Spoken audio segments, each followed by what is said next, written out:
Hello and welcome to Wild Owl TV. This video is a compilation video. Over the last 6 months or so I've been saving all sorts of clips that I've taken from around the garden day and night, and I haven't really had a chance to put them into some of the previous videos I've posted, so I thought I'd gather them all up together ready for, well, all the new action, so it kind of clears the decks a little bit and will bring you right up to date with what's been happening. So I've got some great clips of badgers, wood mice, cats, wild birds. There's a little bit of sad footage in there, unfortunately, and some inspiring footage, and it really is a wonderful compilation of the diversity of species that visit the Wild Owl Garden. So I hope you enjoy it. Thanks for tuning in, and of course if you'd like to share the page, please feel free, share the video. I'm on a YouTube channel, Wild Owl TV, also on Twitter and obviously on Facebook, and hope that you'll spread the word, and we'll continue to keep you up to date with happenings around the Wild Owl Garden and try to inspire you to do some of these initiatives to help British wildlife yourself. Thanks for watching, see you soon. Long-tailed tits are regular visitors to the garden, and they're always fun to watch. But one of my favourite birds that pops in from time to time has to be the blackcap. This female is a regular visitor to the feeding station, feasting on fat balls or sometimes sunflower hearts.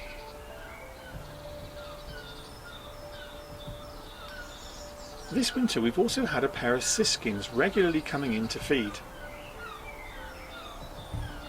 Notice this one's got a ring on its leg. This little finch has a real liking for the sunflower hearts.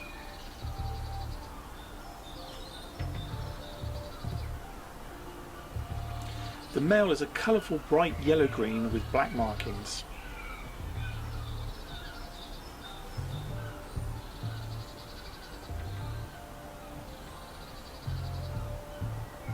I tell you, it's almost like having a canary on the feeders.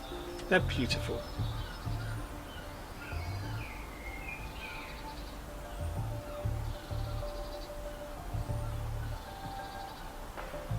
But not everybody in the garden appreciates their presence.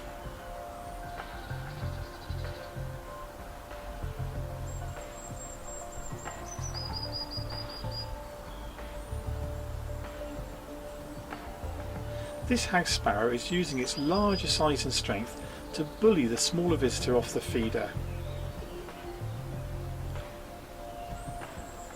Oi, that's no way to treat a guest, mate.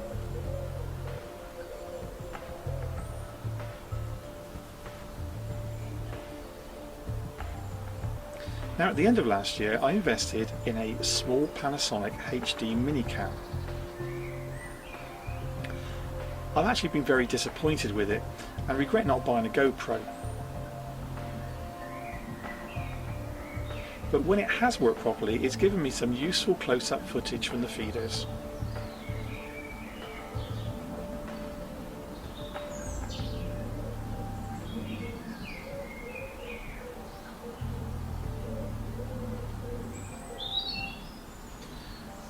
The one thing about putting feed out in the garden is that nothing goes to waste, as you can see here. So we're into early spring now, and lots of garden birds are now pair bonding and stating claim to nest sites ready for nest building and egg laying. There are lots of boxes for my blue tits to choose from, but they still keep me on my toes.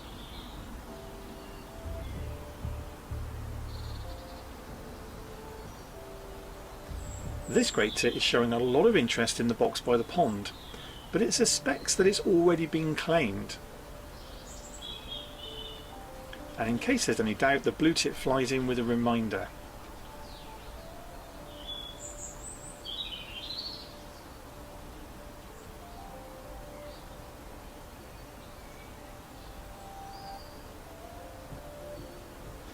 I've also installed cameras in a couple of the nest boxes.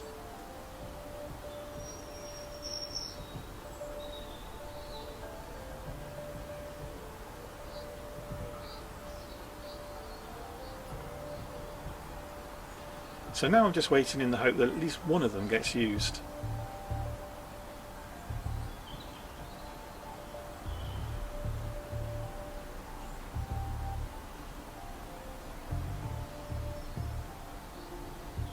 And if one does get used, we should be able to see all the action from inside the box.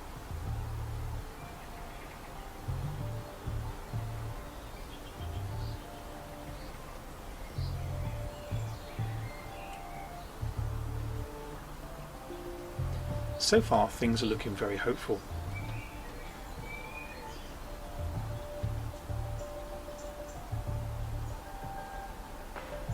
Now, I mentioned in my introduction there was a sad event that happened in the garden. The birds have all sorts of places to wash themselves, and even when the waterfall pump failed, I provided a large bathing bowl for them to use. But one morning I was concerned to see a blackbird washing itself in the pond. It managed to do this by balancing on a bulrush stalk, but this was over quite deep water.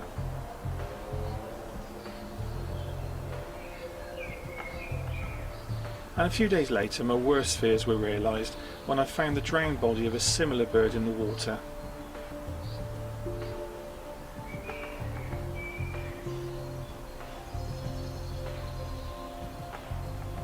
I can only assume it was the same bird. And it just goes to show, despite their obvious value, ponds are also death traps to all sorts of wildlife if they fall in and can't get back out again. It's such a shame.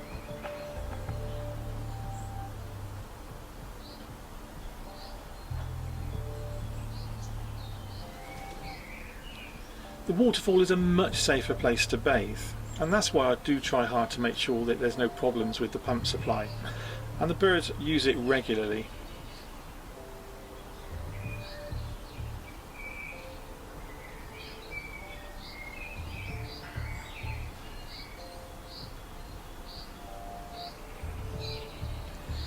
It's also a very good place to search for food.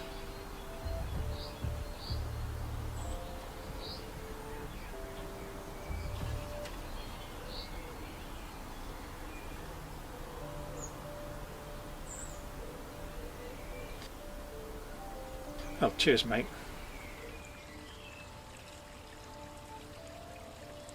Now, a couple of years ago, I had a very confiding fox that I'd feed with some of the owl's food each night.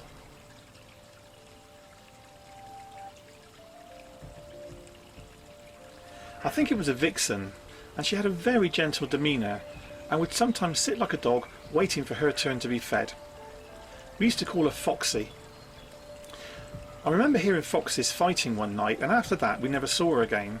This made me wonder if she'd been driven away from her territory.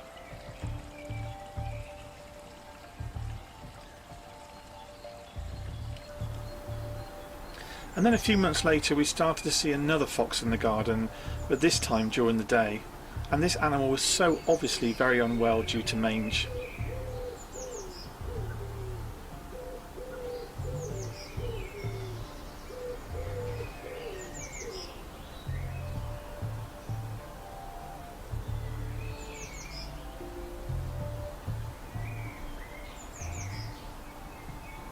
Mange is a mite infestation that attacks the animal's skin, and if untreated can eventually lead to death.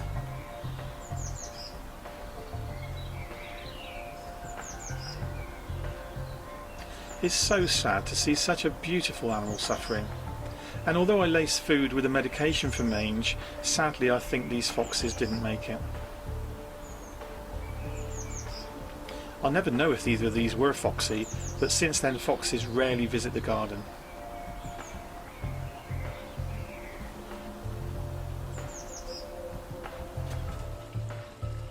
But to be honest, I don't think too much about that because I'm so preoccupied with our next visitor.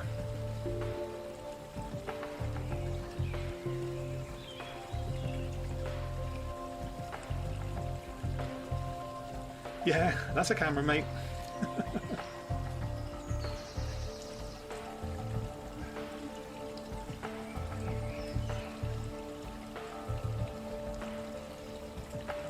Badgers are creatures of habit, and they always notice when something new appears on their routes. Oh, we've got another one now. It's alright mate, your brothers just check me out.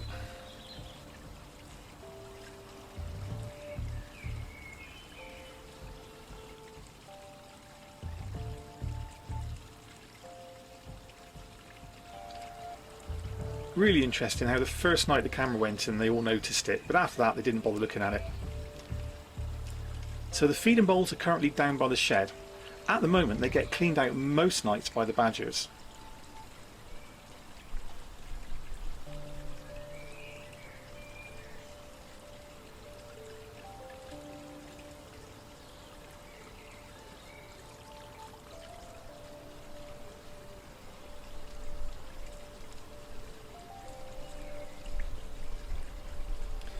I keep them covered for two reasons.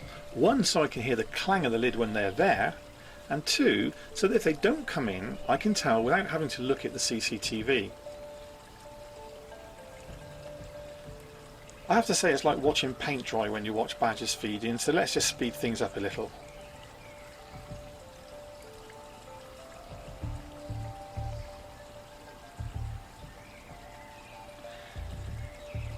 And there's a family of wood mice living in the shed, and they often watch eagerly to see if the badger is going to miss a peanut.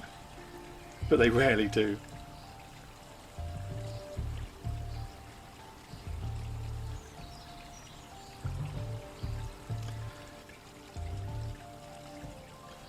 Yeah, that was a mouse. Now this particular night I had the minicam set up close to the bowls, and this was the badger's reaction to my scent. It just really shows you how wary these animals are of humans. However, the lure of more peanuts soon brought him back, albeit with a little more caution.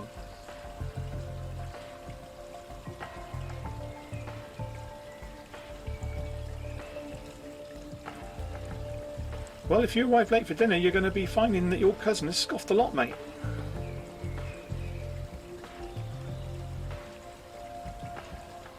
But if you're determined, you could always try breaking into the food box, as this badger demonstrates. And this is what I woke up to the next morning.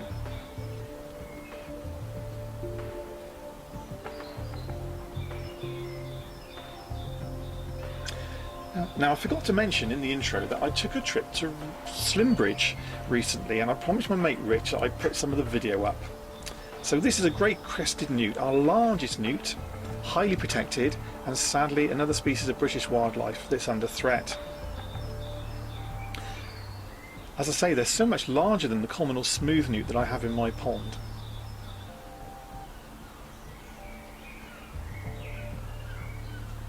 They're fascinating amphibians. If you ever come across these great crested newts, make sure you tell your local council if you find any, because they're highly protected and councils will really need to know about them, and they can sometimes halt developments. Another creature we saw at Slimbridge was their family of North American otters. Very cute. This is mother with some boisterous cubs.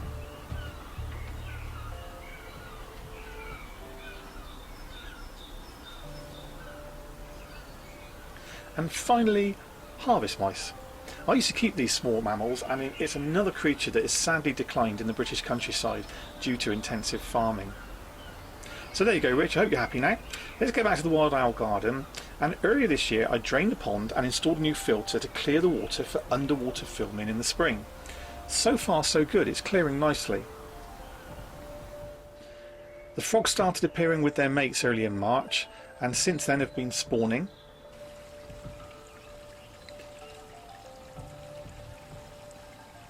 And the pond is now teeming with smooth newts, who will also start spawning soon.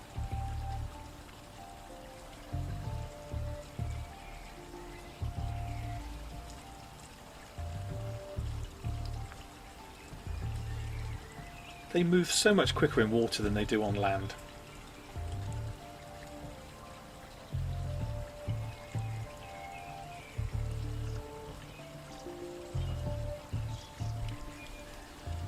Back on dry land, and I've also prepared the Bumblebee viewing box for the new season.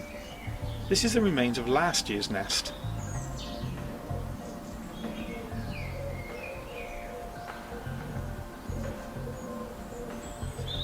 A common parasite of bees' nests is the wax moth, and my bumblebee box was full of wax moth larvae by the end of the summer.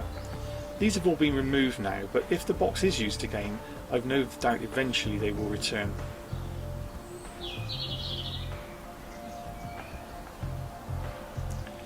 I'm seeing wood mice regularly on the corner cam, down by the wildlife area, and you can see here how one makes use of a pipe for cover.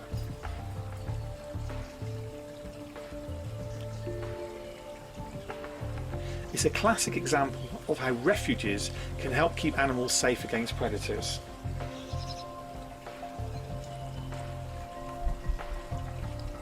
So in your wild areas, it's always a good idea to put out flower pots and tubing and log piles, things like that, where these small mammals can dash for cover if there's a threat.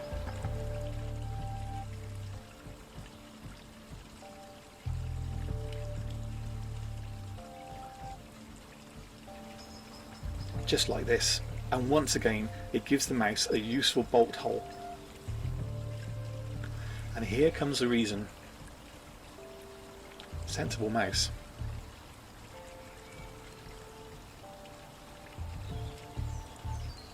Also in the wildlife area is a bumblebee house that's been used by wood mice for a few years now. A recent storm damaged the tree it was fixed to, so I thought I'd move it before the neighbour got to work with his saw.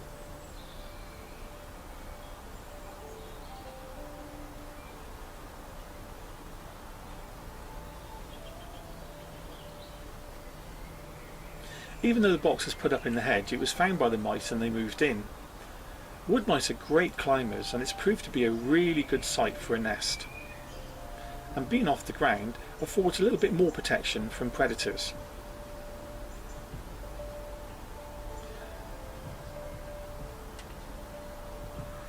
Opening the lid, you can see what a great family home they've made. I can only imagine how many young mice will be born in here, but there's none in there today. So here's the new spot for it on the wood pile, where they can quickly once again dive into cover when they emerge from the box. 10 feet away there's another bumblebee house that is occupied by wood mice.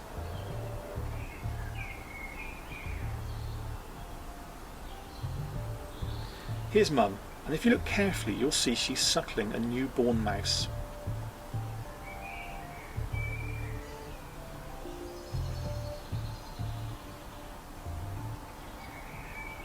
No wonder there are so many mice in this garden with all this 5-star accommodation.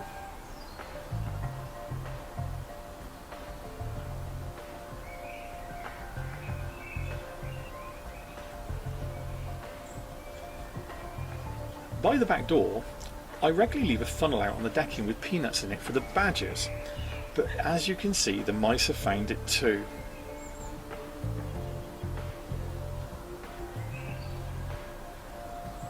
When I'm asleep at night with the window open, I can often hear that funnel rolling around on top of the box.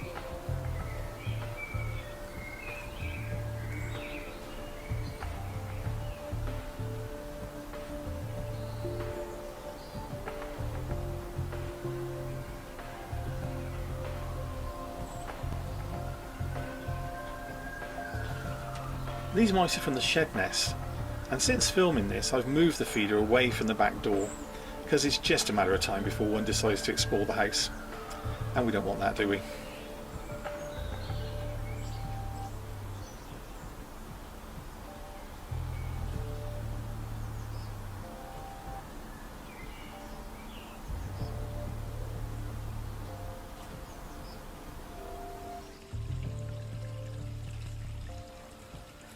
Now you know how much I love cats. Yeah, right. Anyway, neither do the mice. And as you can see, the neighbour's pet continues to visit uninvited.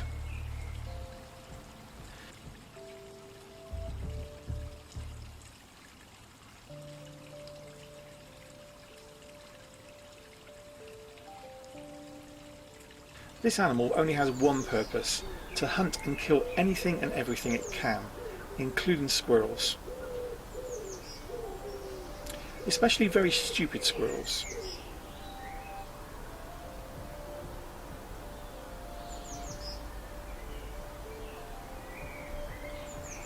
In fact, unbelievably stupid squirrels. Still, it seems to have got away this time.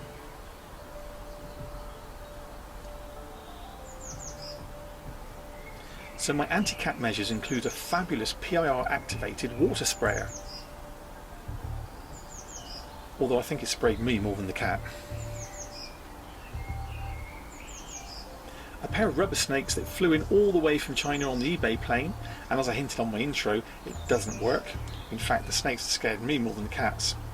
And my latest acquisition, a PIR activated sonic animal deterrent that emits a high frequency noise to scare the cat away. So does this device work? Well, let's see. It's set up just by the shed. The cat heads towards the mice and bingo, look at that reaction, it works. And as it runs on batteries, it can be moved around the garden so the cat never knows when it's going to zap it next. Good riddance to you.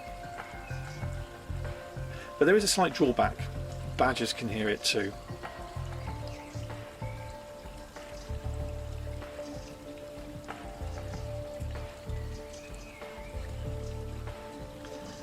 This badger checks the funnel for peanuts, and look at its reaction as it triggers the device. There's no question it can hear the squeal of the sonic device.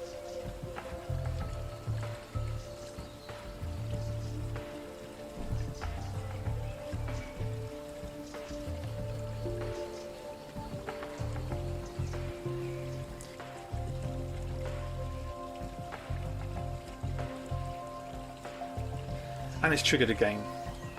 It's obviously uncomfortable to the badger's ears.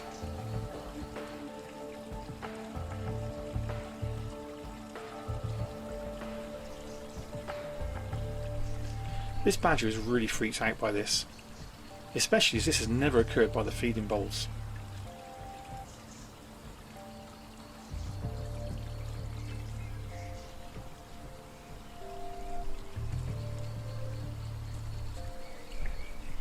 But you know, if there was ever any proof how much badgers love peanuts, well, this is it.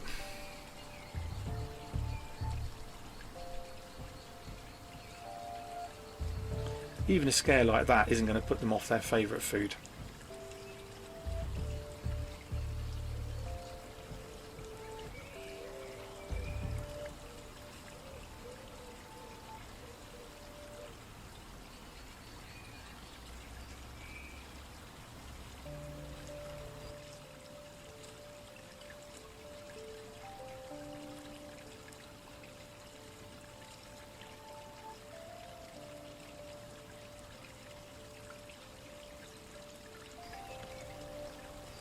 But perhaps that was just one zap too many. Another badger visits a while later, and this one really doesn't like it. So I'm going to have to keep it away from the badgers, but it looks like it could be a useful tool to scare the cat away.